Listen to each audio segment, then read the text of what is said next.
Be super quiet. I don't want to get in any more trouble than I'm already in. We've got to go though so we don't get caught. Come on.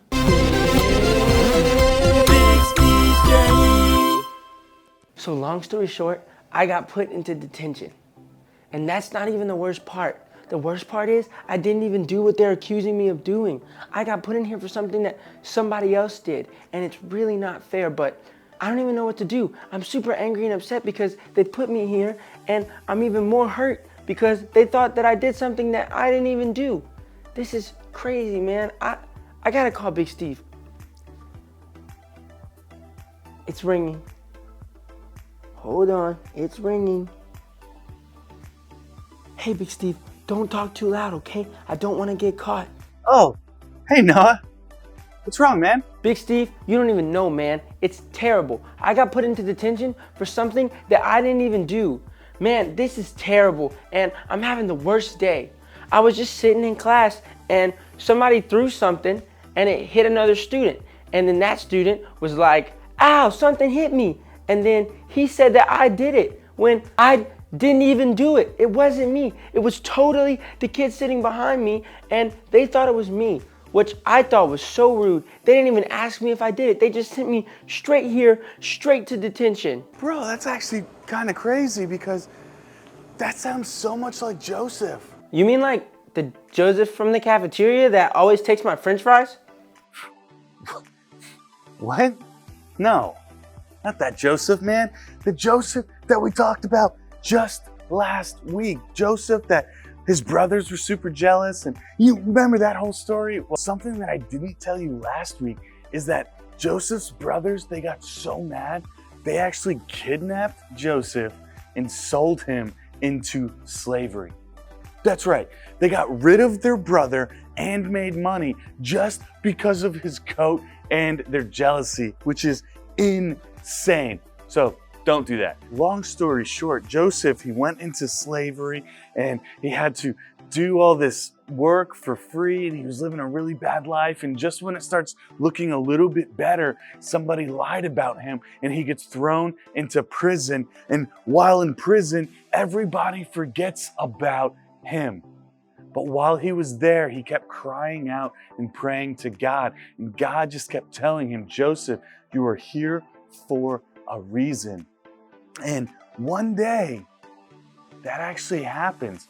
Joseph helps out this guy named Potiphar. And Potiphar goes, hey, get him out of prison and let him come to me because he was helping me. And he became Potiphar's right-hand man. He became Potiphar's number 2. And guess who Potiphar was? He was like the king. He was the king over everything. So Joseph, who at one point was the favorite of his father, whose brothers cheated him, lied to him, hated him, sold him into slavery. Then Joseph went to prison for something he didn't do. And now Joseph is the number 2 to Potiphar, who's the king. But the thing was, God had to put Joseph in that prison. Otherwise, he couldn't be the number 2 to Potiphar. So then, check this out, bro. Check this out. It gets even more crazy. So then, all of a sudden, a famine hits the land. And, well, it's kind of fitting because I'm in a kitchen right now. You caught me. I was about to eat lunch. A famine means there is no food. And it means there's no food for everyone. And that's actually what Joseph had helped Potiphar with, was he told Potiphar that there was a famine coming because God told him that. So Potiphar had actually saved all this food. So his people were cool. But guess who wasn't? That's right. Joseph's brothers and his family and all of those guys. And they came all the way to Potiphar. But Potiphar wouldn't see a bunch of foreigners, so he put his number 2 in charge of that. And you know who that is? That's Joseph. So then Joseph sees his brothers coming, and his heart goes out. Sees his brothers hungry, sees his brother starving, but he doesn't see his dad anywhere. So he's like, where's your father? And they said, he's at home, but he's not doing well. And Joseph gave him a bunch of food, sends them back, and they bring their father down. And he looks at him and he says, hey, it's your boy Joseph. And they hug and they weep. And Joseph's brothers got really scared because they thought he was going to enact revenge.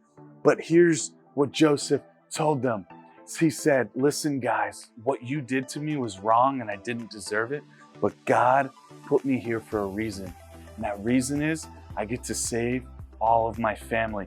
And God had a plan. Even when things were bad, God still had a plan to make it good. Okay, Big Steve, I think I get it, man. So what you're saying is that even though I got put in detention for something that I didn't even do, God can still use that for good, and God still has a plan for where I'm at right now in detention? Yes, that's it, man. That's exactly what I'm saying to you is, even though you got in trouble for something that wasn't your fault, there's nothing you can do about it now. But God can make that good. Maybe there's somebody there that needs your help, and a help that only you can provide. Or maybe somebody's gonna be sad, or maybe somebody just needs to hear the word of God.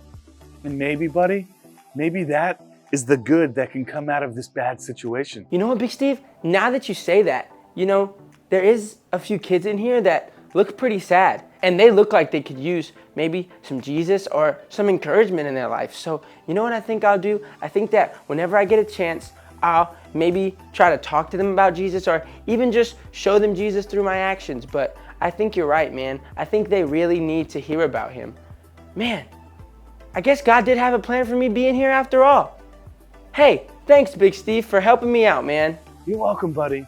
And hey, let me know how it goes after all this is said and done. And keep your head up, buddy. It was a very long time for Joseph that all that was going bad, but God made it excellent. And I know God can make this situation good for you too. So keep your head up, buddy. Okay, Big Steve, I sure will. Thanks so much, man. And hey, you guys, don't forget, if it works for me, it works for you. So if you get put into a situation that you're not supposed to be in, or you feel like you've been done wrong, don't forget that even there, even in the bad spots and in the tough situations, God still has a plan for you.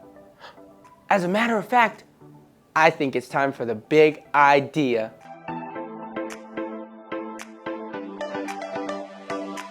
Yo, it's big idea time. That's right. So stand up and say it with me. God has a plan. That's right. That's so good, guys. Because no matter what you're going through, God can make it good if you follow his plan. And I promise you, God has a plan for each and every one of you. So let's say that big idea on the count of 3. 1, 2, 3. God has a plan.